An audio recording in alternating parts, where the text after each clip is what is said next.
just looking at the comment section.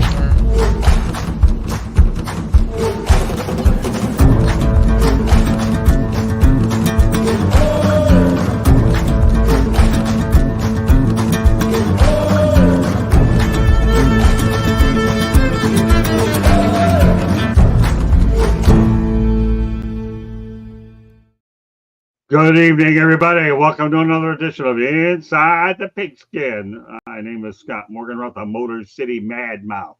Got a great crew lined up. Before I go and get to the crew, we're going to talk about Lamar Jackson, Deshaun Watson, the New England Patriots, and the Jaguars, Devontae Adams. We're going to talk about NFL flex scheduling, and we'll proceed accordingly. So we got a pretty good lineup. And, of course, we can't forget about the Detroit Lions as well. Well, now I'll introduce the crew right to left. We have old Bo here. Welcome back to the big show, Bo. Hey, thanks for having me, guys. Always fun to be here. Oh, we enjoy having you here tremendously. All right, Jeremy, my top pinch hitter. How you doing tonight, everybody? Good to be here. Sometimes I don't even know if you're a pinch hitter, but somehow you get on here one way or the other, and you fit in nice. I don't even know what to call you. Anyway, smoking is good enough. All right, and Travis, Mr. Jaguar Holmes. Man, y'all done messed up and let me in again. Let's go. Oh, we're ready. Okay. And last but not least, the man we're handing the rock to a lot, Melfar Jr. All right. What's going on, guys? Us is what's going on, and the chat room is going to get going. So let's lead it off here. Baseball term. Of course, can't forget about the World Series starting on Friday night. But Lamar Jackson versus the NFC. Get this, 23-1. Can you imagine him in the Super Bowl? Oh, my God. Would you bet against Lamar Jackson in the Super Bowl? We'll see if they get there because the road's tough. So what do you think about the domination against the NFC? The Tampa Bay Buccaneers took it 41-31 last night. So from there, Bo can pick it up. Yeah, I mean, it was a good game. They definitely had the right game on national TV because the ESPN Plus game was like a Football Follies episode. So I'm glad we got to watch the Bucs and the Ravens. I mean, the Ravens, they look like they're going to beat up on a lot of people as long as they don't get too cute and stay with the run. You feel bad for the Bucs, though. Some pretty heavy injuries in that game. Yeah, well, that's true. And you know what? After we go around the horn and talk about it, we are going to talk about that because that is significant. All right, Jeremy, go ahead. Well, yeah, you had Clown A versus Clown B on ESPN Plus, but the good game was on regular ESPN between the Bucs and Ravens. And they basically were tearing them up so much they lost both of their star receivers for the season. Blown hammy for Mike Evans and a broken ankle for Chris Godwin, and no one wants to see that. I hate hearing about injuries that are season-ending, my team included. We've seen enough of it all around the league, but broken bones are different. That's something you can't plan for. It doesn't matter about your soft tissues. It doesn't matter about conditioning. Those are the freak accidents that is a part of the game. All right. Well, by the way, Belo's very clean here, Bo. Okay. Bo, you need to replace that Pepsi can with a Mountain Dew. I would say Diet Mountain Dew, but anyway, Jeremy was. I'm not a Mountain Dew. I'd agree with drinker. Mountain Dew. Yeah, we know you would. Really? Yeah, no. I'm a Pepsi fan. All right. Pepsi or Dr. Pepper. They ain't paying us nothing, man. Take that can down. Yeah. Wow. I don't have a garbage next to me, so that's why. That's why I left it. I don't have anywhere to put it. I would say I'm a Pepsi drinker. We all love something that is subpar, and it's okay, bro. I do want to add, NFC would worry about Lamar in the Super Bowl if he could get out of his own conference in the playoffs. That's what I just said, but I'm glad you reinforced it. All right, so since Jeremy went ahead and talked about the injuries, let me just backtrack real quick to you, Bo. Obviously, we know what transpired. Mike Evans has a hamstring injury. He won't be back till week 12. And, of course, you hate to see a guy go down with 43 seconds left. The team is down by 10 points and suffer a season ender, who you have blame. And I'm referring to, obviously, Chris Godwin. Of course, we know Mike Evans at least still has a puncher's chance to get back a little bit. Some thoughts, Bo? Yeah, I mean, 43 seconds, 43 minutes left. Doesn't matter. Like, you don't want to see that kind of stuff. You want guys to stay healthy if they can. And as much as people are like, oh, he shouldn't have been in there anymore. I mean, they're still trying to battle, and the players still want to be out there. I mean, it's not like I get it from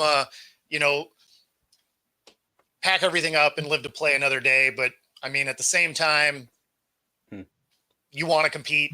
Like I always wanted to play every second of every game. So it is what it is. Do you feel bad for the guy? Sure. But I mean, that could have happened early in the game too. So, at the end of the day, you just don't want to see anybody get hurt. That's our buddy Gary of the Gary and Stein Show. Fair enough. Okay, let me turn over to Travis. He's been waiting patiently. Well, I mean, I do understand the logic and the thought process of saying, hey, I want to compete. I want to get out there and I want to just do this for my guys. But that's also how you get Tua. That's also how you get concussion brain out here making these dumb decisions. These unjustified decisions, we'll call it. So sometimes somebody's got to be the adult here.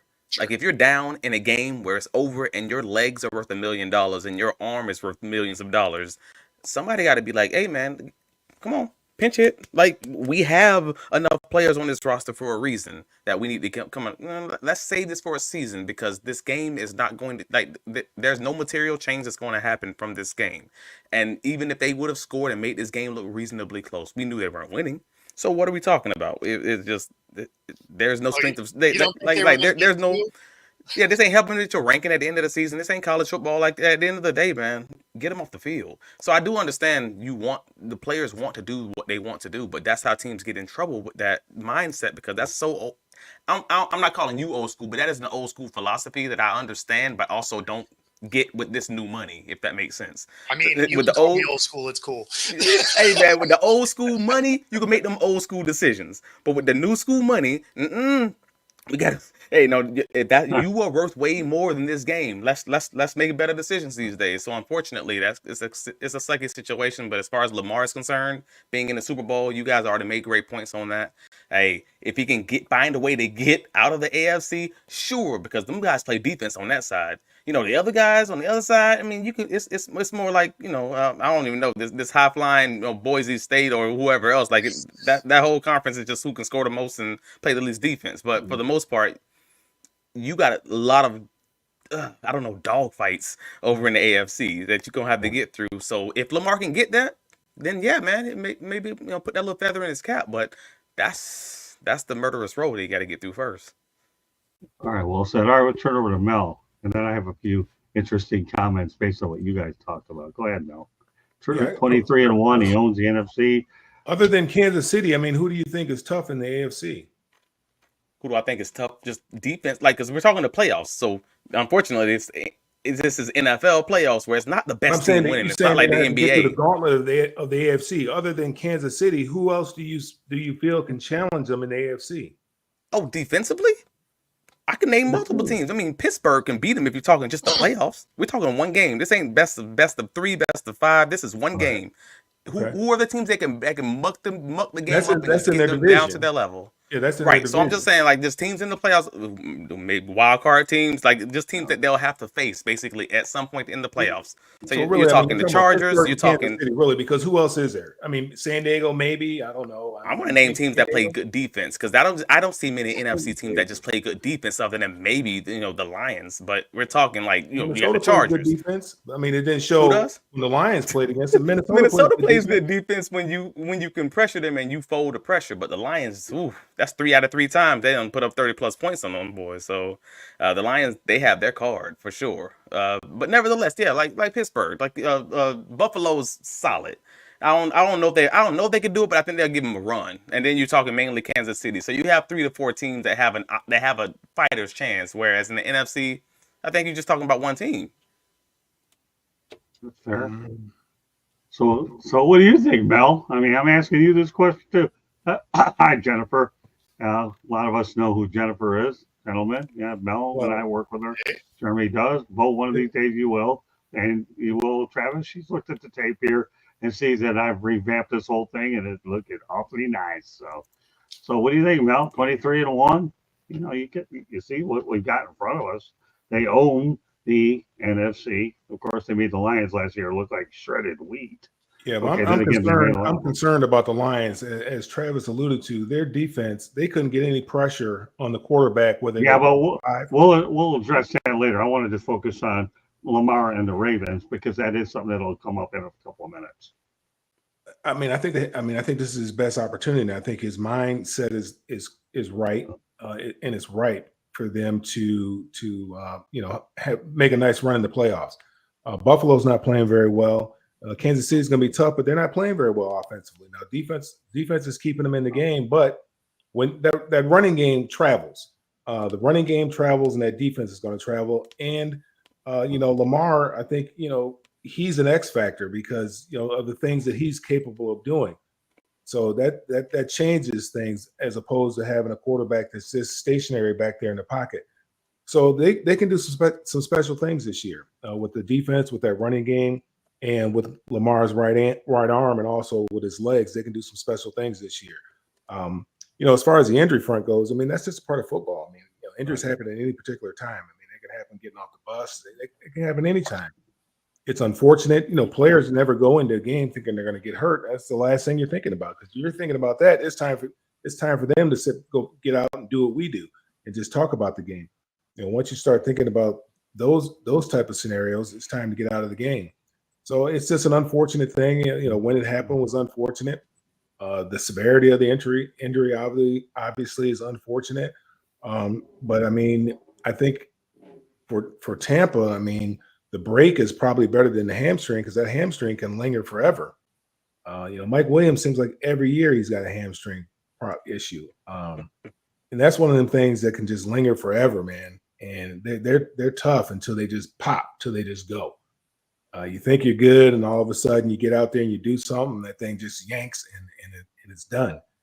So I'd be more concerned about that hamstring than I would be about that break. Okay, I have an interesting personal story I want to bring up to you guys. Number one, I was skiing once upon a time, another lifetime ago. Yes, I was on Christmas Day. And I'll never forget the time. Travis already laughing. You probably knows, oh God, where's No, go ahead. Oh no, but it's okay. I can see body language. I may have a few screws loose. Hey Scott, I'm just picturing you skiing, bro. It made me laugh before we even got into the storyline. Oh, don't worry. Yeah, I'm sure a lot of people on this. Can you picture me skiing? Well, I don't know. I don't know. Well, maybe. Here. Well, I snowboard. I don't ski, so this is just interesting across the board. Yeah, so here's the situation. I'll never forget the time that on my last run of the day, okay, and by then you're doing it all day, then your legs get tired, but I didn't even think anything of it. Last run of the day, I didn't land the right way, and I had to be airlifted on a magic mountain in Londonderry, Vermont. I'm thinking about it. Man, I was going to finish my day, and I was good. And all of a sudden, I went way downtown, bang, right on top of the hill at Magic Mountain in Londonderry, Vermont. You know the irony of that whole situation, though? Billy Martin, the former manager, okay, in Major League Ball, especially for the Yankees, was killed the same day that I got hurt on Christmas Day. And I'm going to tell you, I tore the ligaments of my ankle. So when you guys talk about injuries, okay, I wish I would have broken that stupid ankle instead of have those ligaments, because that took me about 2 years to recover and led to 2 arthroscopic procedures. So, let's face it, I'm not afraid to admit on a national show here that I did win, and I'm proud of it too, I think, that I once upon a time did win a trophy for most unusual form in bowling. So, and then I ended up having fun with Dennis Rodman about it many years ago over at West Bloomfield. But hey, you know what? Like Travis said, the moral of the story is this, okay? I would rather break something rather than have anything to do with ligaments and everything that we're having to deal with. So I breathe you. Unfortunately, I've lived it, and I'm probably the most unnatural athlete on the planet, and that might be mildly stating the obvious, especially when you factor my bowling career as well, which I'm not really going to get into an embarrassing commentary about it. I get it.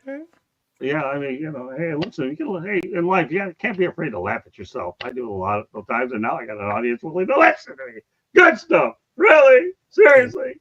If I had my choice, I'd rather do neither. Have no ligament damage or bones Exactly. busted. Well, you're a lot smarter than I am. I told But you. a break sometimes is better than the ligaments, because I did the same thing with my ankle too, and a year later I had surgery. We could go that far. I'll even take you further back in my history. When I went to a day camp situation, trying to lift a box hockey set up there, and the thing crashed down on my right leg, and I broke it in 2 places. And they had to carry me out of there. So my mom says, what were you trying to do? I said, whatever I was trying to do didn't work out very good, because that stupid box hockey. And I'll tell you what, I was such a smart individual, okay, that I tried to go swimming with a plaster cast, and I had to go back there and face the knife. I had to do it again. And I was scared of that cotton picking saw. I mean, how am I bringing this up here? Because I say it is what it is. And you know what? I get 3 for the price of 1. I get to talk about box hockey, cool stuff, right? Then I talk about bowling and skiing.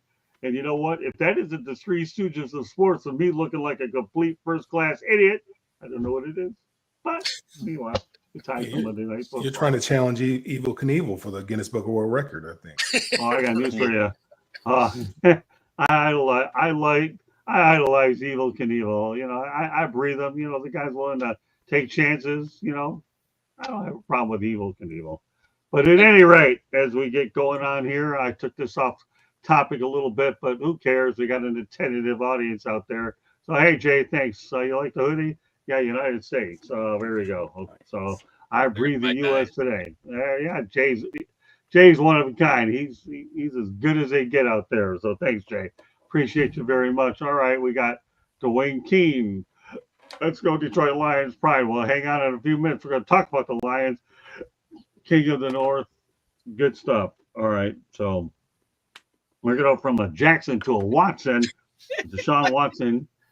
Oh, what are you laughing at? Jackson to Watson? J.I. No. Travis hates Evil Knievel. You know who he is?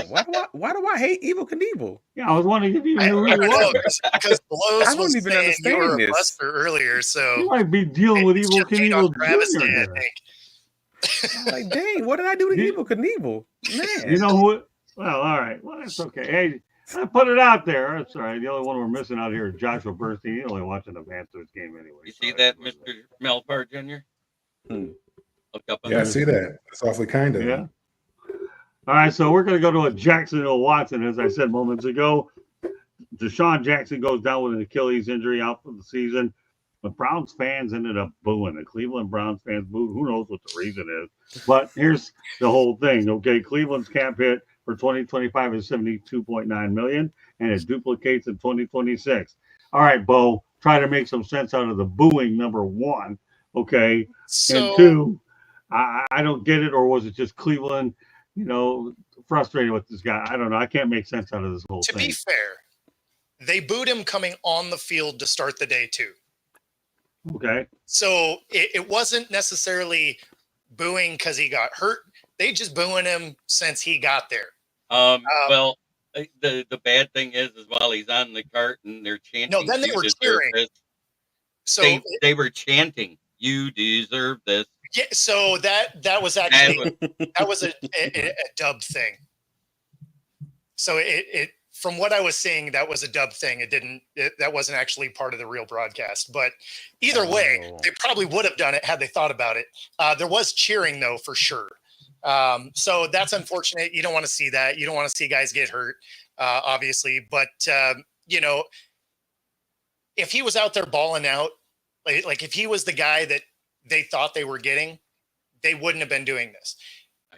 He's been playing as one of the worst quarterbacks in the league, which is why he's been getting booed everywhere. And then you add all of the off the field stuff, and that just adds that extra fervor to the fire, right? So, I mean, there's a lot going wrong, but let me answer this with a question.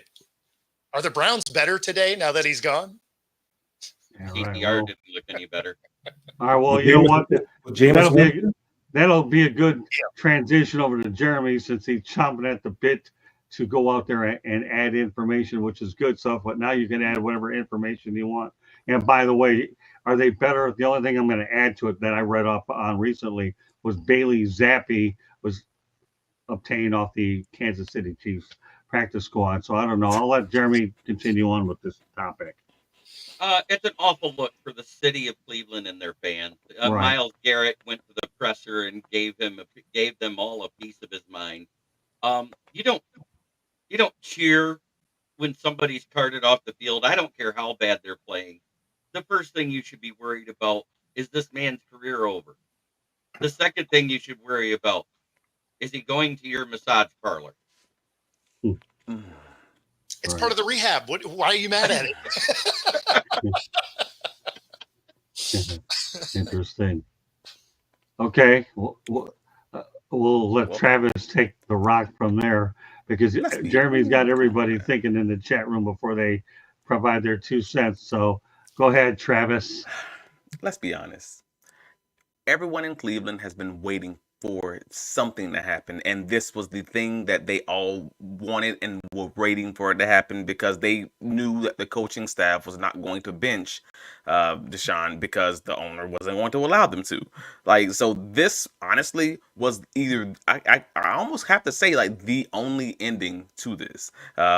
Because either they're going to play and then everybody's just going to hate everybody, because they're going to hate the coach, they're going to hate the owner, they're hating the fact that they're losing all the games. Like, in every way, the fans have hated all of this, and they all will blame it on Deshaun Watson for accepting a blank check that was written to him, because that's really what this comes down to.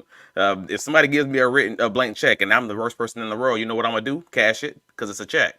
That's what and that's what I do with checks. Unfortunately, so. They're mad. He's a lightning rod. They're mad at him for being who he was when they gave him the money, because they can't be mad at the owner because they don't own the team, unlike someone like Green Bay, where the actual town owns the team through their board of directors. So yeah, this happened. It's thanks to Jeremy's point, it doesn't look great. Even if some of it was dubbed, the boos are the boos. The boo birds were out. Yes, they were. But at the end of the day, you also asking, like, millionaires and other millionaires are asking for people who make tens of thousands of dollars a year not to boo for these millionaires. That's gonna be a hard sell, bro. I'm sorry. I'm just gonna be honest with you right now. Like, they are here even when you're making millions of dollars playing for another team.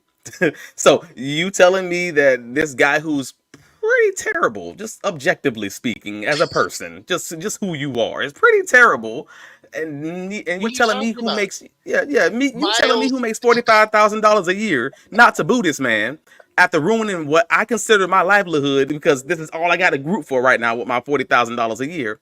That's a hard sell, bro. I'm sorry. You might be going to just. What are you talking about? He said he's a model citizen. Keep that in the locker room. Model, yeah, he was a model citizen, all right, yeah, but not the models we talking about. Different models. Oh, I was waiting for that one, Travis. I swear. You know what, Travis? You fall into the GMTA category, brother. Great mind think alike. I was waiting for you to talk about model in that context. Seriously, really? That's because they never went after him criminally. They only went after his money. Of course, but I mean, Cleveland's the organization is celebrating. I mean, not for the injury itself, but the insurance policy that the guys at Over the Cap were talking about all yesterday. The fact that they may get up to, if he's out for even 75% of the season next year, they may get up to like $35 million in cap relief on the cap next year. So Cleveland might be dancing in the street, so that might be a very interesting situation depending on how it plays out with the doctors. Well, that's not the only place to be dancing. Right now, they're talking about dancing in a dome stadium a few years from now, but we won't even get in that. I'm like, it's a bad look, and somehow I'm endorsing booing people. Well, I mean, it is something. I thought they cheered him. They cheered when he got hurt. Is that what it did? They booed when he walked on the field, and they cheered when he got in the cart. Yeah. There you go. Yeah, try to digest that one, Mel, for a second. Remember, we're not talking Philadelphia. We're talking Cleveland. Man, that's just life, man. I mean, they cheered him when he came over there and he had all those things hanging over his head. Right. And then, he hasn't been a model citizen. It's not really, I guess, he doesn't really seem, obviously he hasn't connected with the city. I mean, if he connected with the city, it might be that they probably wouldn't have cheered him. And then he's playing bad. He's not playing well. It's that He's last not. They're not. They don't feel like they're getting what they're getting their money's worth. I mean, he got 230 million guaranteed. Now, granted, the first year he missed 11 games because of suspension. When he came back, he didn't play that well. Last year, he didn't play that well, and then he got hurt, had the shoulder injury, and then this year he just has not been playing that well. So, I mean, where's the return on investment? They let Baker Mayfield get out of there, and he's lighting it up down there in Tampa Bay. Made the Pro Bowl last year, although he's had a couple stops in between.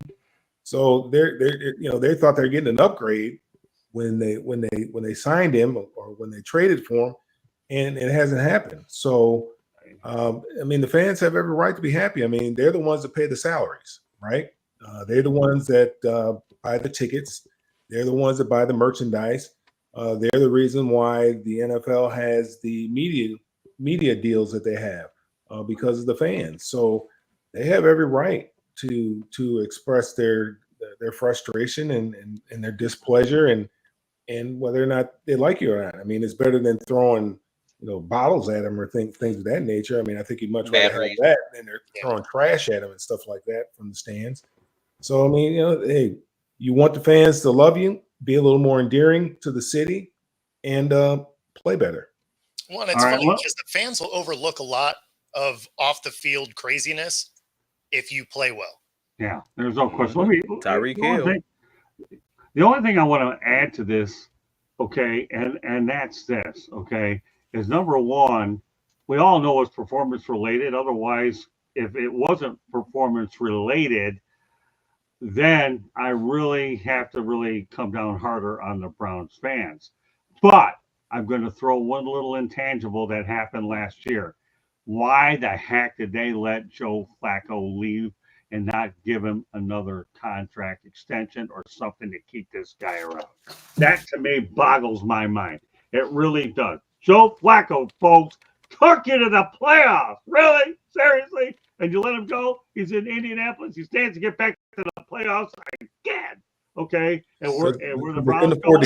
They couldn't afford to keep him, and they're paying this guy $230 million. That's why. Oh, give me a break! You're talking Joe Flacco compared to Deshaun Watson. I don't know what we're calling that in terms of everything else, Mel. Seriously, brother. Who was cheaper, Joe Flacco or Jameis Winston or DTR? I mean, who's cheaper? That's not the comparison. I'm talking about Joe Flacco versus Deshaun Watson. I didn't put that on the multiple choice. Oh, yeah, that's your other choice. I mean, I have a theory. It's on what you're smoking, Scott. That wasn't going to happen. Well, I have a theory on this one. I'll tell you right now what I'm smoking, Mel. I'm smoking out of my ears, my mouth, and my gray beard's about to catch on fire. The bottom line is I'm comparing Joe Flacco to not Jameis Winston. Who knows if they'll have enough confidence to put him on the field anyway, even though he's in the building.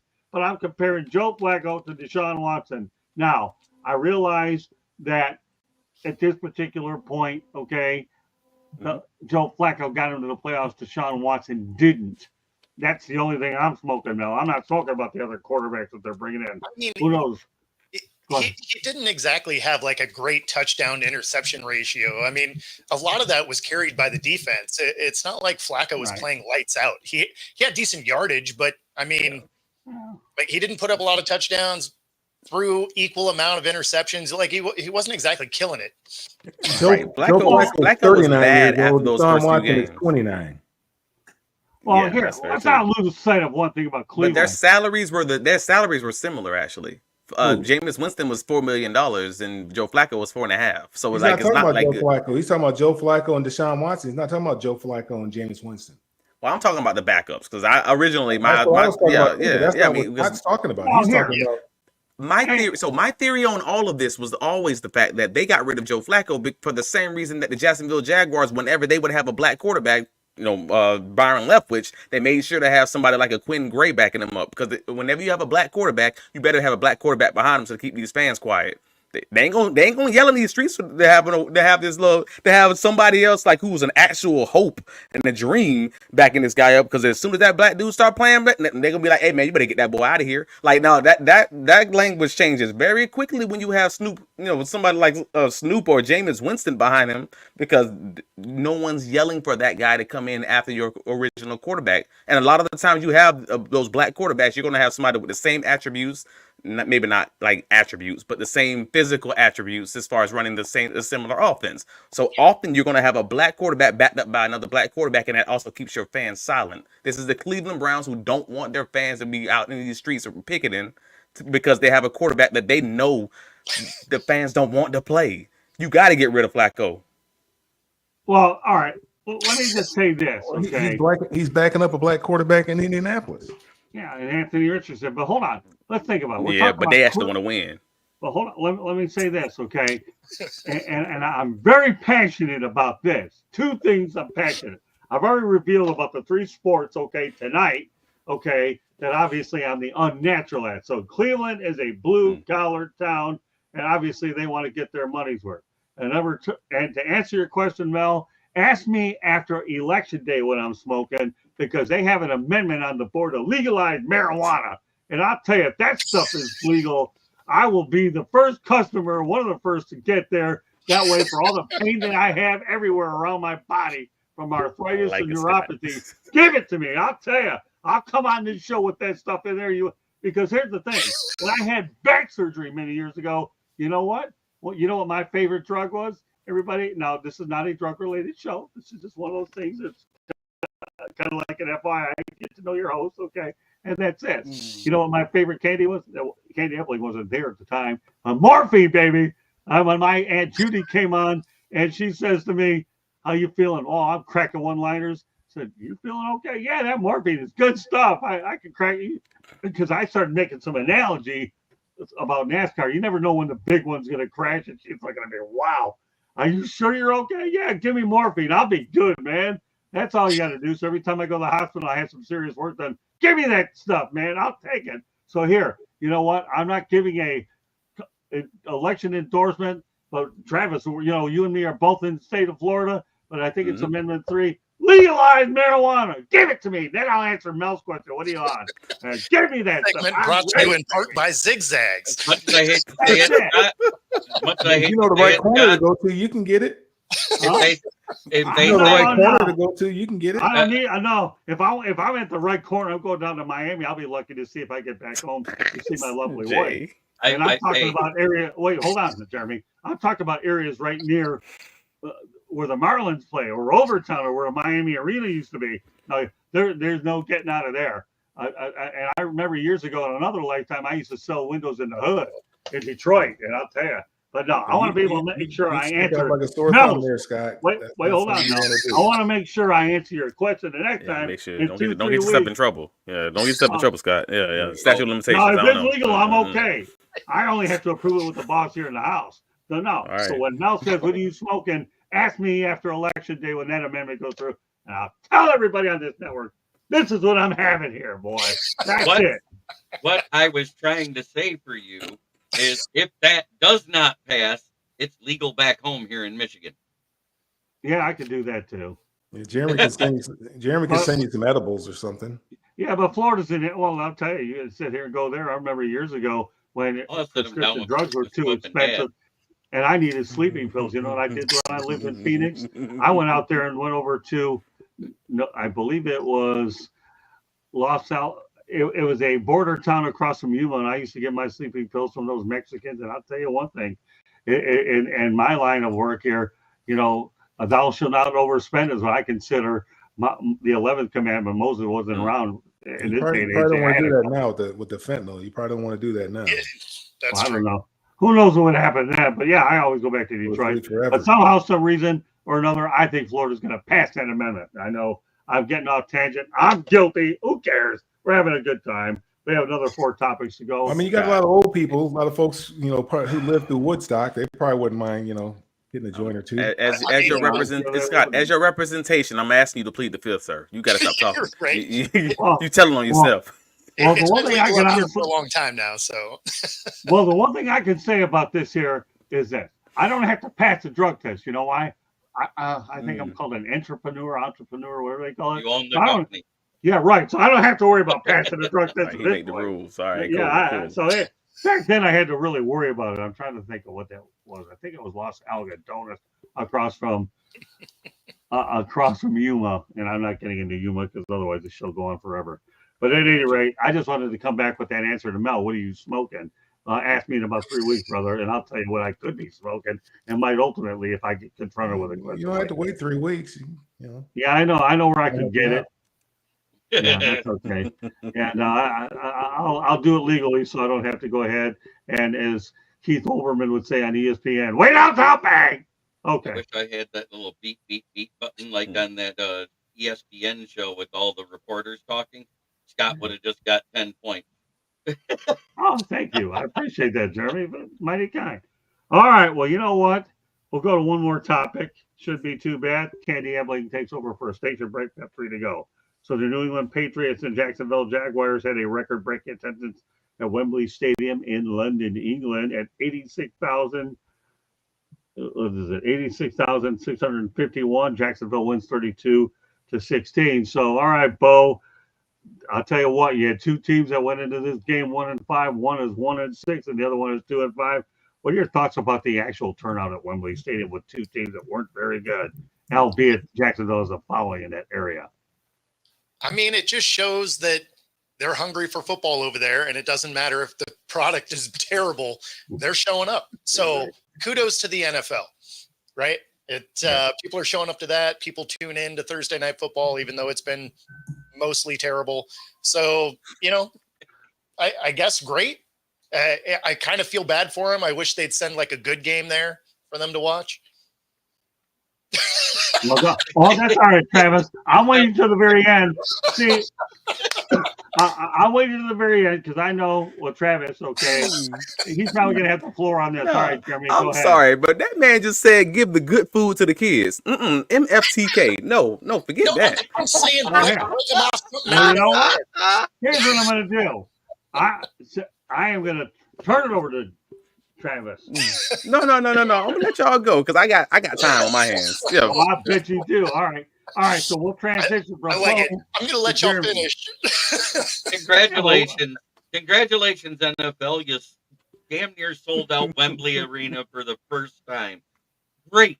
The only time they really sell it out usually is soccer matches, the original football, as they like to call it. But at the same time, that is the Jaguars' second home city. So, of course, they'd sell it out. Well, they've been playing there a lot of years. I look at the Jaguars situation in London like I look at Detroit with Thanksgiving. Many years ago, when nobody wanted the Thanksgiving game, the Lions wanted it. NFL said, sure, no problem. And I can remember I had a conversation with Jerry Jones, everybody's favorite person who likes to talk a lot, when the Arizona Cardinals were at Sun Devil Stadium. And and I think the Kansas City Chiefs were out there talking about the Lions shouldn't have it no more. And I said, Jerry Jones, did you hear about that? Yeah, he said, you know what, Scott, here's the deal. As long as I own the Dallas Cowboys, okay, how was my Jerry imitation? Wasn't too bad. Dallas Cowboys, okay, I'll have the boots, but whatever. That Detroit will not lose that football game. We got Detroit and Dallas are going to keep it. And we'll figure something else out, but I will guarantee you Detroit will not lose that football game. So back to the Jacksonville situation. You're right. Okay. Jacksonville's has been actually in London for a while. I think even Shad Khan wanted to buy Wembley Stadium, but never got it worked out. But that said, I'll go ahead and turn it over to Travis Holmes. I want him to go and then Mel to close it out. I mean, yeah. At the end of the day, Jacksonville is that is their second home. I mean, and even when they're doing the stadium reconstruction, they may have 3 games over there, and I'm sure Shad Khan's wallet will be very happy for that because they get it's like the equivalent of an extra 5% because they get the ticket revenue like this was a home game. So in very many ways, the Jaguars are very happy about how this works out for their budget, for their wallet, as far as that piece is concerned. So yeah, being able to sell this out with 2 bad teams was kind of what I was hinting at earlier when Bo was like, give them a good game. I'm sitting there like, bro, you be quiet, man. They are happy about this applesauce they getting. Why are you trying to give them good food? Like, no.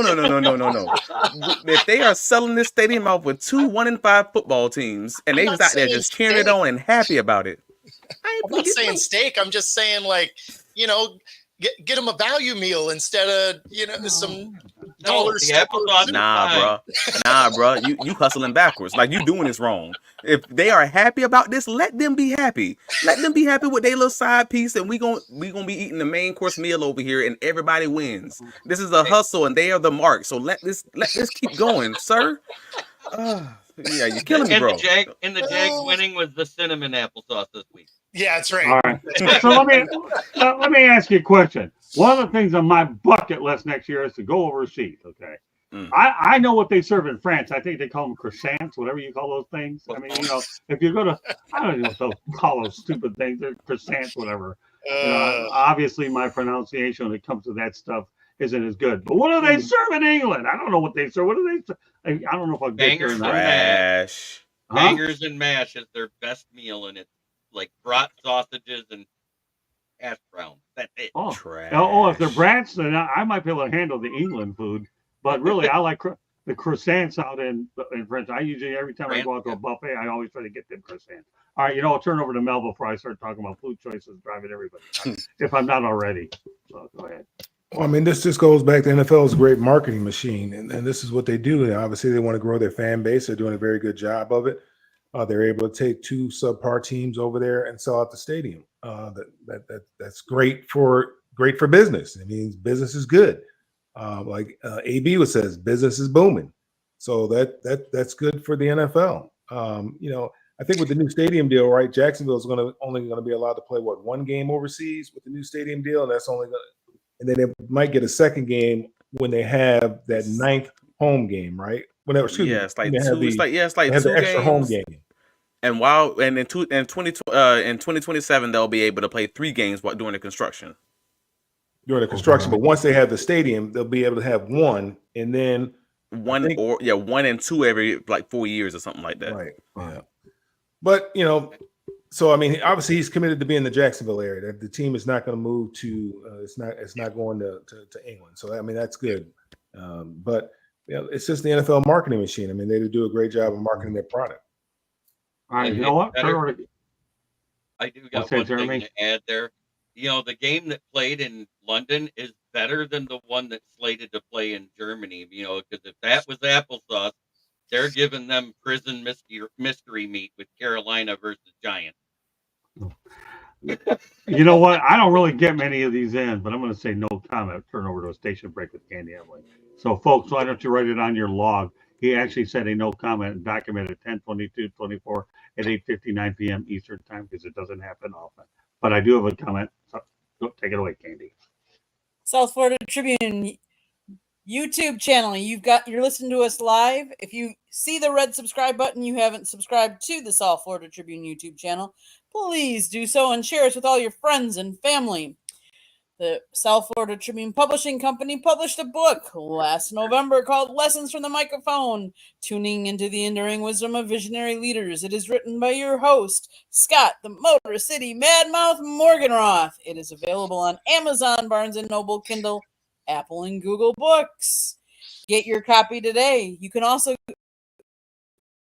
find a link to it on our website, www.southfloridatribune.com, where you can also find Jeremy's writing, Scott's writing. I take pictures. Go check out our website. We also have a link to our merchandise store where you can get a hoodie that says South Florida Tribune or that says Motor City Madmouth. If you like to listen to podcasts, you can find us wherever you get your podcasts. If you want to advertise or sponsor a show, call Scott 954-304-4941. Twitter is @TribuneSouth. And if you have show ideas or want to be a guest on the show, email us at southfloridatribune@gmail.com. Back to you, Scott, and the program. All right, thanks, Candy. Yeah, Jay did invest in the 3 books. He got one for himself. I signed it. He's got 2 for Christmas. He's doing his Christmas shopping a little bit earlier, so good stuff. I tell you what, there's some knowledge there. So with that said, all right, who's next on this topic? I'm trying to remember. Yeah. Appreciate it. Yeah.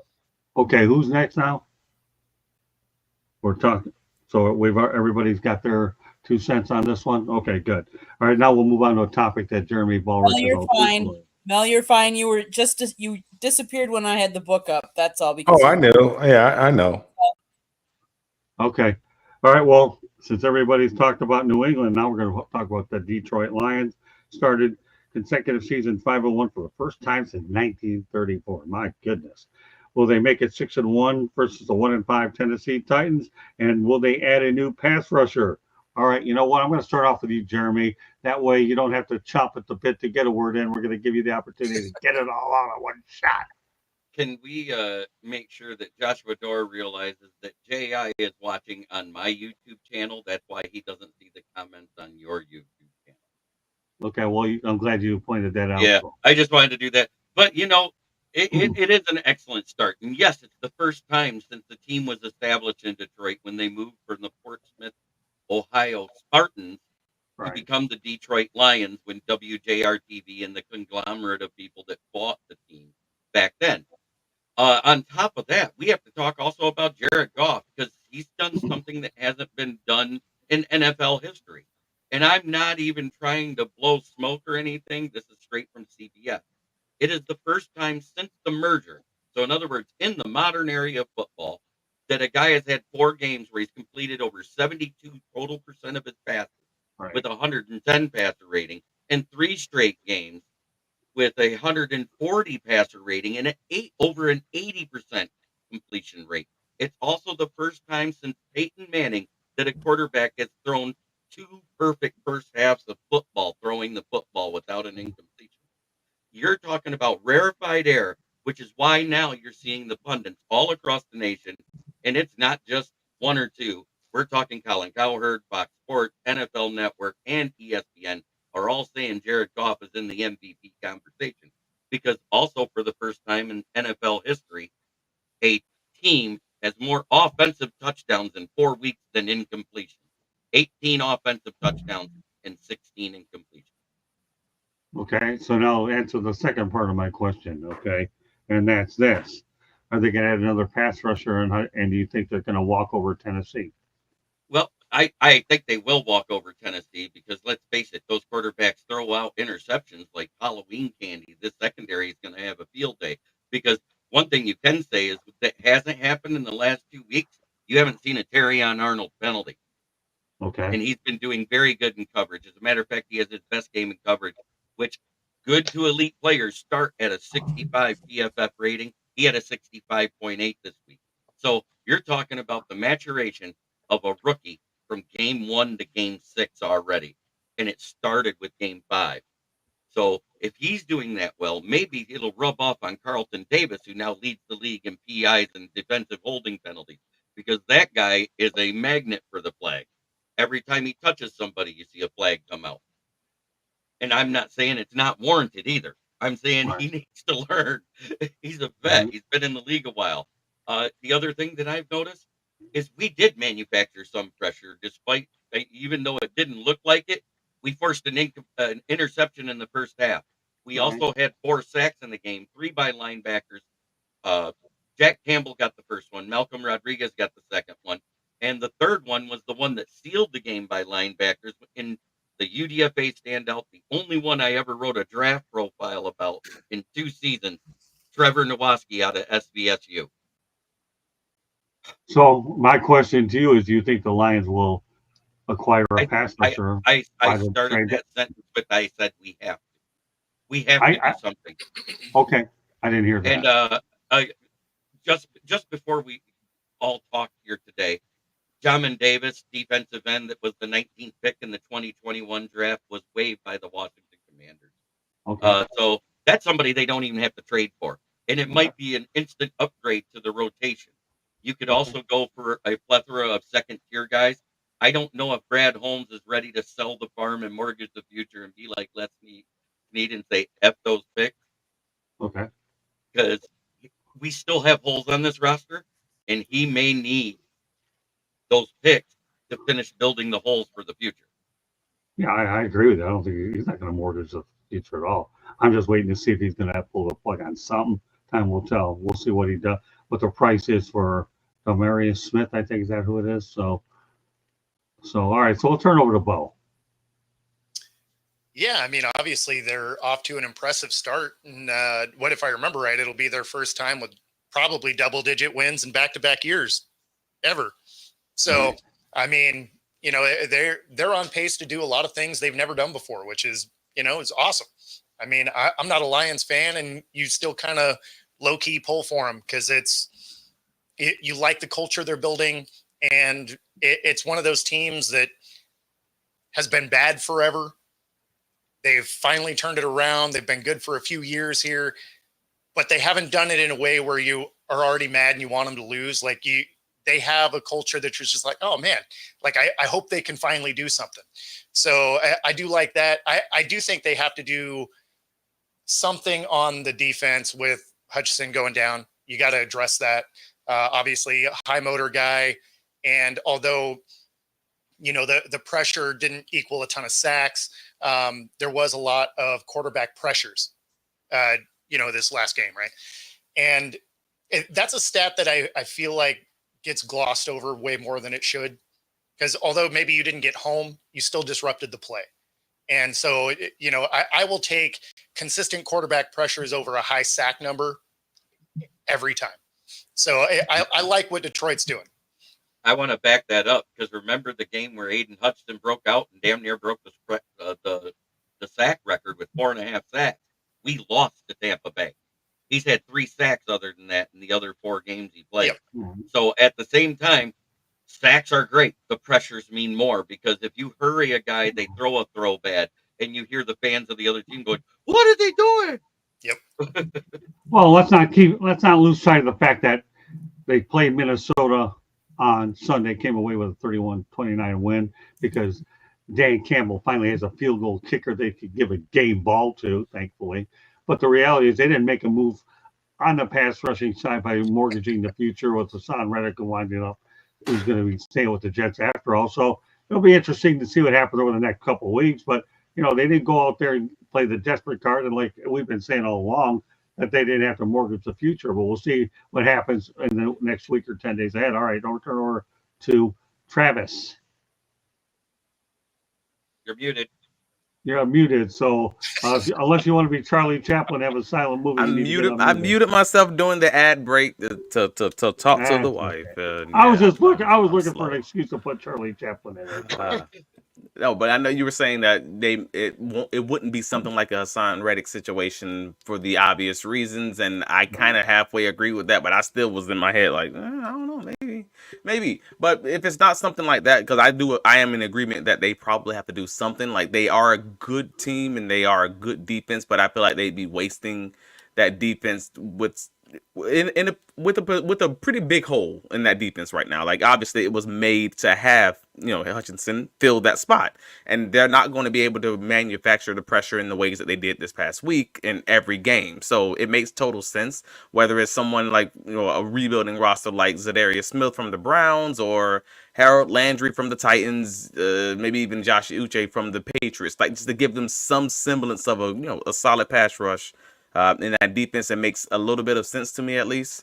I do believe that they will beat the Titans because the Titans are terrible. They have no good quarterback options. And really interestingly looked like their better quarterback option was Mason Rudolph this past week, which is just wild. It's just a wild statement to say in the lowest 2024. So I don't know. What to do about that piece, because again, if the Lions lose against the Titans, I have no answers, man. The Vikings game was close, but I would lose it because you guys are looking pretty dominant, and to Jeremy's point, Jared Goff is running Ben Johnson's offense like a freaking madman right now. So you won't be the only one if the Titans come away with it. I'm not holding my breath that they will get another quarterback, but I'll let them have Detroit. What's that? It's in Detroit. Exactly. Yeah. They're going into the buzzsaw of all those fans that scream out Jared Goff. I even saw a video from a Nashville Predators game with people chanting Jared Goff after they beat the Vikings. What the heck is going on? Well, it's called the Jared Goff. It's called the Jared Goff, whatever you want. Effect. Yeah, there you go. Oh, speaking of effects, you guys are going to be missing Williamson for 2 weeks. That decision has not been made by the NFL up to yet. 2 weeks, yes. No, it's actually under scrutiny. They're doing more testing on it. So it sounds like it's one of those unknown substances that they don't know if it's a performance enhancing substance yet. There's 199 of those listed on the NFL website. There's 799 listed known substances. If it was one of the known substances, the suspension would have been handed out immediately. Dan Campbell addressed it this morning. He goes, I can't talk about it because they are still doing their due diligence. Okay. All right, Mel, you got the final word on it, and I repeat, you have the final word on all of this. I believe they will do something. They have to do something because they can't get pressure with 4 or 5 or 6. If you look at them, I mean, they're like magnets. They run right into the offensive player. They don't. I mean, Sam Darnold had all day to sit back there in the pocket and throw the ball. They cannot get any pressure. The guy they moved outside is more like a defensive tackle than he is a defensive end. You can send a bunch of folks, but if people don't really know how to get home, they're not going to get home. And the Lions have a bunch of guys that they're like magnets. They run right into the offensive lineman and they get stuck. I mean, I've never seen anything like it before in my life. I'm like, yeah, he's bringing pressure, but I'm just like, okay, where'd they go? I mean, and they just get stuck. Now I'm watching Baltimore yesterday. These guys are getting home. You got to get home if you're going to bring pressure because you put a lot of pressure on your defense now. Now your defense is in a stressful situation. They're stressed now. Your defensive backs now, so they can't cover as long. If you're going to bring pressure, you got to get home. They're not getting home, so I believe they have to do something because offensively, obviously, we know it can put up points. But if you can't stop anybody, then it's just every game is going to be a track meet, and you can't do that. I mean, especially with his decision making when you go forward on 4th and 7 from your own 34. The first series, if he's going to do stuff like that, you got to be able to get home because you're putting your defense in stressful situations at those particular times, and you got to be able to stop somebody, and they can't do it. They can't do it right now. You just can't have shootouts all the time. I mean, you got to be able to hold some people. You got to be able to hold some people. You got to be able to stop the run. You got to be able to get home in 3rd and long situations, 2nd and long situations. They just can't keep converting on those situations and driving down the field because your defense stays on the field too long. Offense scores quick. Your defense is just out there too long. So I believe that they, because of this window, again, like I talked about before, because they're in this window right now where they have their offensive coordinator, where Ben Johnson's not going to be here forever. You just can't take that for granted. So you have this window of opportunity right now. Now is the time you have to seize that moment, and you have to do what you have to do in order to get that done. I mean, you have to mortgage the future. You have to give up a few draft picks. Then that's what you have to do because that window, it closes quick. It opens, it's cracked, it's opened a little bit, and the next thing you know, it's closed. And, as Lions fan, that window's been closed since 1950s. It's been closed for a long time. So right now, we got to seize this opportunity. Yeah, the only thing I'm going to add to this before we move on is Jared Goff only has so many miracles and comebacks in him. We know he's a quarterback that has a lot of comebacks. But at some point, you do have to stop him. You really do. And again, I'll follow Mel. They need to acquire somebody. You don't have to give up the farm, okay, but make a move to let people know that we are trying to address the position. And I think that they'll have a lot more. All right, Jeremy, let me finish and then I'll give you the final word, okay? So obviously we know the trade deadline is ahead of us. We've seen that what they could do against a quality opponent like the Vikings. So they got away with one. Because I thought when Minnesota took the early 10-0 lead, I said, what are we in for? But then the Lions got hot, and then they started to play a lot better, and they put themselves in a position to win because the Lions found a kicker out of the United Football League, the Michigan Panthers. Oh, my goodness. All right, Jeremy, we have 2 topics to go. You can finish it off with one last word. The quick thing I wanted to add is there's plenty of the second-tier guys that can be added through trades that are available where you don't have to mortgage the future, and just adding them to that room improves the talent. Good enough. That's a good final word. All right, now we'll talk about Devontae Adams. Lost to the Steelers twice in 7 days. Whoa! How is that possible? Well, of course it is possible, but it's still pretty weird. The guy loses twice to the Pittsburgh Steelers. I guess to me. Yeah, no, they're going to trade him to the Giants so he can lose again this week. That's funny. Yeah, I mean, no real story there. He went from a bad team to another team that really isn't very good. Yeah. I mean, can they get better? Sure, but as it sits today, like it's a bad team. They don't play well as a unit, despite the fact that the roster looks okay. All right, Jeremy. Well, I said my reaction to the Devontae Adams trade on the Fire Up show, and I'm going to say it again. Does he play left guard or right guard? No, it's not going to do a damn bit of good, because that's their problem. Their O-line is a sieve. He's under pressure. Right now, Mahomes and Rodgers are tied with 8 interceptions and leading the league. Right. Think about that. Both of them have more interceptions than touchdown passes. Okay, that's fair. Okay, Travis. Yeah, I mean, the both Jeremy and Bo kind of made the points, man. Like, at the end of the day, this is a league where O-line play matters. Like, quarterback play matters, but if you don't have the blocking in front of you, you're going to have some problems, man. And at this current moment in time, you got one quarterback who's really good at scrambling and probably one of the hardest quarterbacks to sack, but these interceptions are piling up. It is what it is. And another quarterback who's off of an experimental knee surgery, who also has offensive line issues and also has a problem living in the 1990s because he wants everybody who's old that he used to play with, that used to be like incredible and dope. Like, and these receivers are good. Don't get me wrong, man. But this is why you don't let your best players be GMs sometimes, because this is that whole LeBron James situation. Like, hey, this may not work out if you're just trying to build your superstar team, but you ain't got to build that line too, bro. Like, that's the problem, and that's what they're missing right now, unfortunately. So, Jeremy made the point. It's not an offensive lineman; it's a problem, and more importantly, they rested all of their cachet, I guess I'll call it, on getting him to this team, because you've heard it this whole past week, and that's all it was about. It was about, all right, he's here now, it's gonna work out, and now that it's got to be one hell of a practice trying to sell this to that locker room after you've already let go of your coach. That even after getting this guy, it looks exactly the same. The problem's still the same problems. Nothing materially changed, and you won't have an answer, bro. That must be like a graveyard in that locker room this week. They're bringing Eddie Lacy back. Yeah, right. Yeah. You know, though, Travis, I got to tell you, my friend, you have hit 2 bullseyes tonight. This was your latest one, so good stuff. All right, I'll hand the rock over to Mel. Yeah, the Jets are in a similar situation as the Cowboys. I mean, they have a great looking roster, but their team is not very good. They lack chemistry, and that's what their problem is. They lack leadership in the locker room. Aaron is Aaron. He's a great player, great spinner of the football, can throw the football, can make all the throws and all that kind of stuff. But is he a leader? Will people follow him? Doesn't seem like people will really follow him. Doesn't seem like he's really, embraced this team, this locker room. He's looking at himself as kind of a quasi assistant head coach quarterback, / quarterback, and not really just being one of the guys.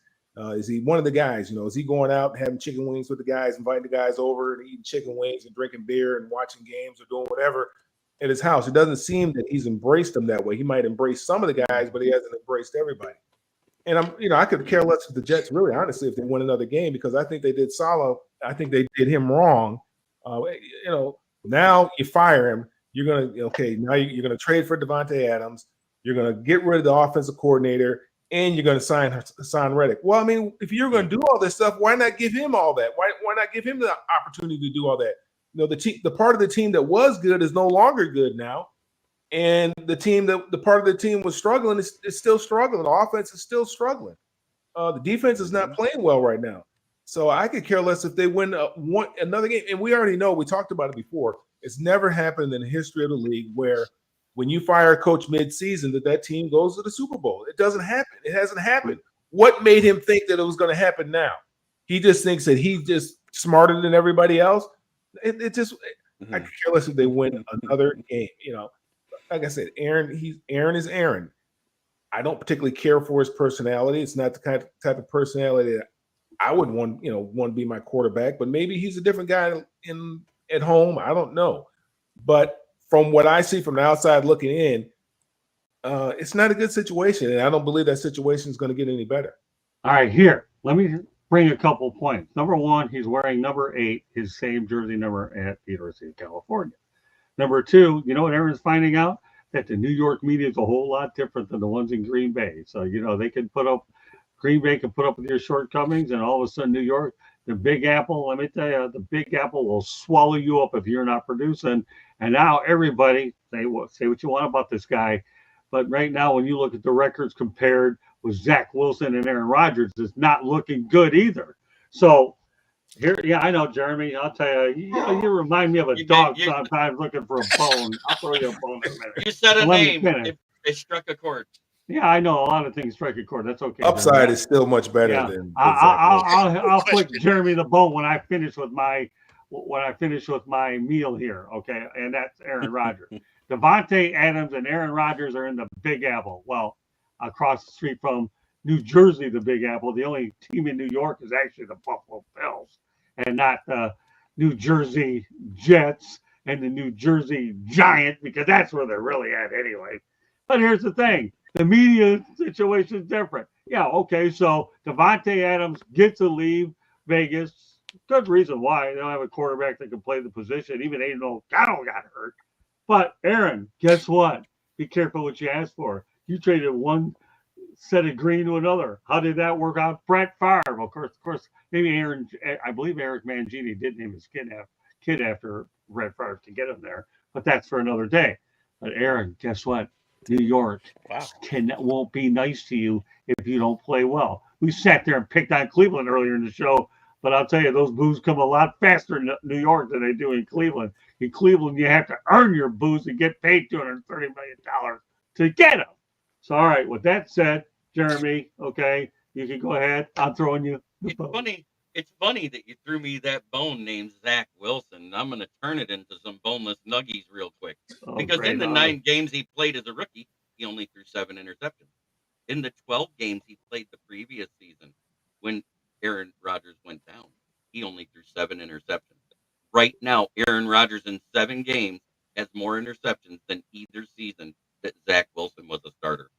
Yeah, and yet the only thing I'll add to that is Aaron Rodgers wanted to take Zach Wilson under his wing, but all of a sudden Zach got run out of town. But I don't want to go too far. The main thing is that Devontae Adams lost to the Steelers twice in 7 days.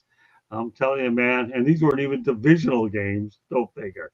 Well, Devontae, you might, I actually give you a little bit. I'll give you a mulligan on this one for one reason. You weren't there that long anyway, so you'll need another week to regain your chemistry with Rodgers. But nevertheless, as a journalist, I still have to point out the facts. And the reality is Devontae Adams lost to the Pittsburgh Steelers twice in 7 days. And that's that. One last thing I want to get to tonight in the NFL Flexes Week 9's Colts-Vikings matchup to Sunday Night Football bumps the Jaguars-Eagles. This game moves to CBS at 4:25 p.m. Now, one of the intrigues until this took place would have been Doug Peterson facing the Eagles, but apparently that wasn't good enough. You know what? I'm going to lead off with you this time, Travis, with your thoughts about this switcheroo. Got that slow clap. Hey, thank you, NFL. We appreciate that. We in the United States of America appreciates you making the intelligent decision. No one in Duval County in Jacksonville, Florida wanted that game to be at night, wanted this game on prime time. The Jacksonville Jaguars are historically terrible in prime time. It's around like 400% winning percent in prime time. Sunday Night Football specifically were 5-7, which is 417. So like they're not good. I've been saying this. I said it on Twitter in September 30th. Hey, if this game has the potential of being flexed, please, everybody should be praying for this game to be flexed, because this is not a good situation for Jacksonville. I'm very happy for this. If they have any moderate opportunity of dreaming about the playoffs, then yeah, they need every piece of voodoo to go their way. I don't know. So this game being flexed into a 4:25 p.m. starting time, maybe they'll do a little better because it's not necessarily Friday night. Not necessarily Sunday night. It's Sunday afternoon. I don't know these rules, but how this voodoo works, but these are the rules. So thank you, NFL. Maybe the Jaguars might actually win one more game this season. This is great. Good job. So let me ask you a question, Travis. You ever heard of the New Orleans voodoo? I've heard of New Orleans voodoo. I mean, I don't play with that kind of stuff though. They're in the Arena Football League. Just kidding with you. I just thought since you decided. You talking about the Arena Football team? I'm talking about actual voodoo. Yeah, no, I'm talking about the New Orleans voodoo. Yeah, I'm in a voodoo. Hey, listen, I talked about marijuana tonight. I might as well talk about voodoo too. Who cares? Man, this show is going off the rails. I love it. Oh no, this show is off the charts. Off the rails. Wait. We're gonna talk about drugs. We're gonna talk about illegal medical care. Just voodoo. British food. This show's off the charts. This is for your Gay eyes entertainment on it, though. people. Travis, I want a voodoo doll home. We've gone everywhere. Now we go to voodoo. All right. You know what, Mel? Get me out of my voodoo and my marijuana mindset and tell me what you think about this thing not being flexed. Not a whole lot. I mean, Sunday Night Football hasn't been that attractive to me lately, but the Vikings and the Colts game doesn't really do a whole lot for me. And of course, Jacksonville, that game really didn't do a whole lot for me. So Jacksonville and Philly. I mean, I probably would have watched that game just because watched Philadelphia play. But Vikings and the Colts doesn't make me warm and fuzzy, to be honest with you. But maybe the NFL knows what they're doing. What's Indianapolis' record? That's what I was looking at. I was trying to see what their record is. They're what, 3-3 or 2-4 or something like that. They're not doing well. Yeah, like they're not. They got rid of a bad game for another bad game. Like it didn't really make sense. Yeah, that's what I'm thinking. I'm like, I was trying to see if there's a reason. I mean, because the Colts at least have a legitimately. The Colts have a fighting chance. True. That's the issue. The Colts have a fighting chance of actually still fighting for that AFC South, and they probably want second place in the division as well. Which I haven't watched them play, so I might the Jaguars are one more loss from like legitimately being out of the playoff hunt. Like we could lose this week against Green Bay, and it's not even a conversation. Yeah, but I would have liked to see how many yards Philly could rush against you guys. I mean, I thought that would have been interesting. And Saquon, he's my running back on fantasy, so I would have liked to, now it all comes out. Now it all comes out. He was with no other games on. That's what it was. Mel took the slow burn. Now we got to it. Yeah, all right, Mel, I get it. What are you smoking tonight, Mel? That's what I want to know. What are you fantasy football by Mel? Legal in Georgia. I can't do that smoking stuff. I can tell you some stories. Well, and just to answer your question, they're 4-3. Okay, so there you go. So there you go. I guess 4-3. Okay.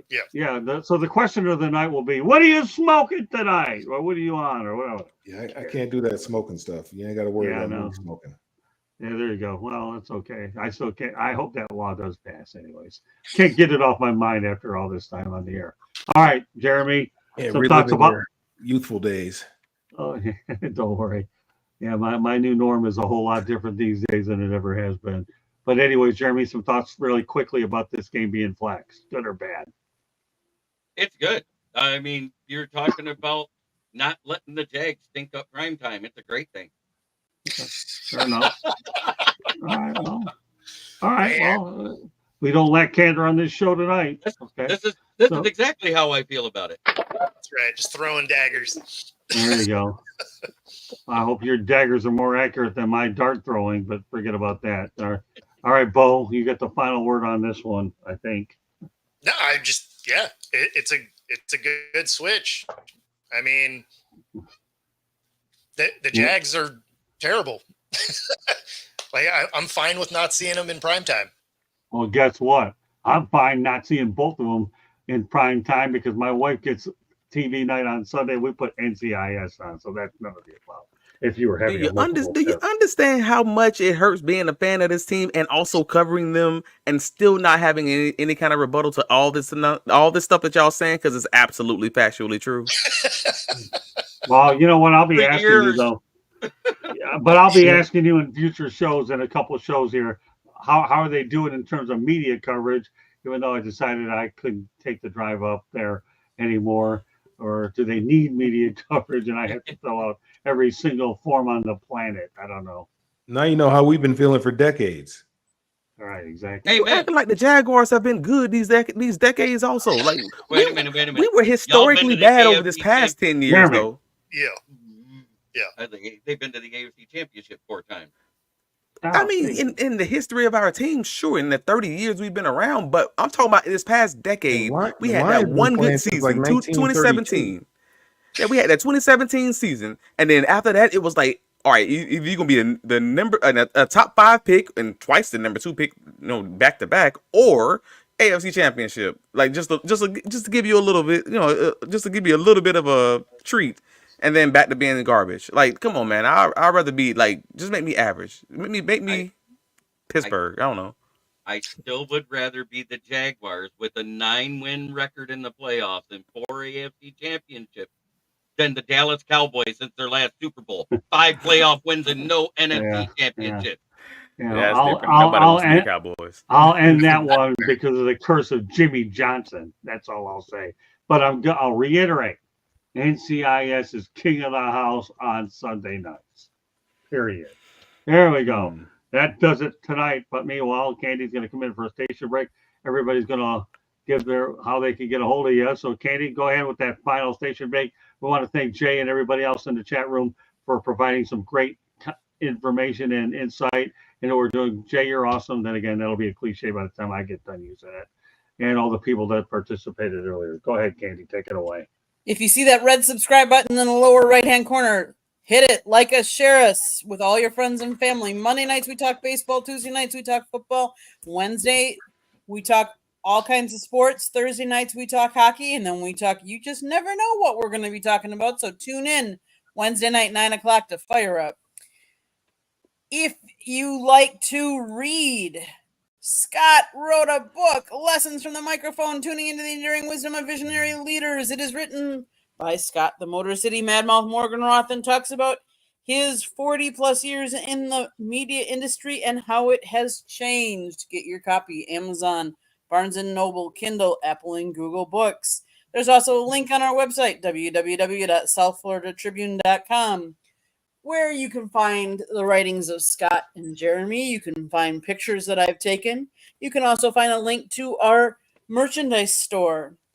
If you'd like to advertise with us, you can call Scott 954-304-4941. If you'd like to be a guest on a show or have show ideas, you can always email us at southfloridatribune@gmail.com. Twitter is @TribuneSouth. Back to the program, Scott. Thank you, Candy. All right, Bo, why don't you let everybody know how they get a hold of you, buddy? So you can find me here on Tuesday nights on my channel at Football-Talk, and that's actually why this Pepsi can was here. Is I have this signed Tyler Lockett card that was part of a subscription plug. When I hit 500 subs on my channel, I'm gonna give this one away from an event I was coaching at. So you can find me on all the socials at Football Talk with Bo. Great stuff. All right, Jeremy, go ahead.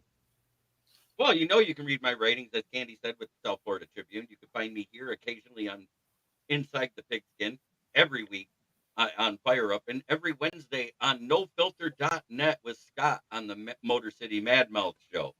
You can also find me daily on my channel, because I don't care if I'm on any of these shows. I share it to my channel. So you can find me from noon to 1 with Lions Talk with Smoke and Jeremy B. And then I got 4 primetime shows I do throughout the week, as well as all these other shows. I think I'm live 12 times a week anymore. Well, I'll tell you, my vocal cords are going like everything other part of my body. I got 2 vocal cords sitting next to each other like neighbors. And they remind me of brake pads, man. They're wearing out. And I have to deal with that issue. But you do a great job with Candy and Ralph on Thursday night with the Fire Up show. I've listened to those. And folks, if you ever watch this show, I think it is pretty fun to watch. All right, Mel, go ahead. You can find me on all the social at Melfar Jr. You can follow what we have going on for the youth at Melfar, superstarfoundation.org.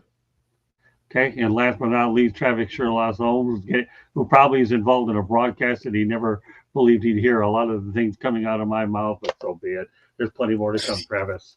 Oh, I don't see the problem. These are the great things that you would normally talk about in the off season. And you get to bring up these little weird and interesting conversations. So I'm here for all of it. Keep it going, Scott. Yeah, you Well, let can me find tell my you what. writings. How many people ever visualize me as a skier? Really? Seriously? And then, of course, tearing an ankle up. Go ahead. Among other Yeah, things. I you can got it. visualize that part. No. Yeah, right. I was thinking that. That was one of the tame parts, but yeah, I got you. But no, you can find my writings covering the Jacksonville Jaguars on BigCatCountry.com. We have the Duval Dive Jaguars podcast with myself and Kyle Nash with Fans First Sports Network. We have our podcast on Wednesday nights, 7:30 p.m. So yeah, please like and subscribe. Help us out. Help us grow that channel. It's we're just 3 months in. We're approaching 200 subscribers, so I'm very excited about that. And yeah, Travis D. Holmes on Twitter. I love to talk NFL football in general. I'm primarily Jacksonville Jaguars, but as you hear today, we're talking all sports, including college football. So yeah, definitely hit me up, man. And as always, thank you for having me, Scott. Fellas, good show, man. I tell you, Travis, you're a blast. This crew has been a lot of fun tonight. For me to go off on the 9 million tangents and people learning things about me that they never visualized they ever learned, and to be able to stand through every one of those outrageous, crazy stories. Okay, you know what? Great stuff. We appreciate all the kind of words coming from Joseph Osteen. Santa, I don't know. I have a feeling this thing will be off probably in about 3 to 4 or 5 days, but we'll see what happens when I ho during Christmas time. And of course, Jay, I appreciate the fact that you still think I sound good. You know, at times I wonder about my voice, how long it can go, but I'll go as long as I need to go. As long as I'm having a good time, you forget about the rest of that stuff. So this crew's been a lot of fun to work with. We had a lot of fun tonight. And, you know, every time I look forward to this show on Inside the Pigskin, regardless who's on, you know, and I do everything in my power to not miss it. When you're surrounded by a bunch of thoroughbreds like I am, mark my words, it's an awful lot. It's easy to race with these guys. So this does conclude this edition of Inside the Pigskin. On behalf of Bo Crouch, Jeremy Ballrick, Mel Farr Jr., and Travis Holmes, thank you very much for joining us, and we will see you next Tuesday night, same time, same station. Catch you next week. And even though we didn't have any college football, might have a little bit then. We'll have some interesting topics in line, but tonight it was all pro football. And yes, the Patriots and the Jaguars are a hit in London. Good night, everybody.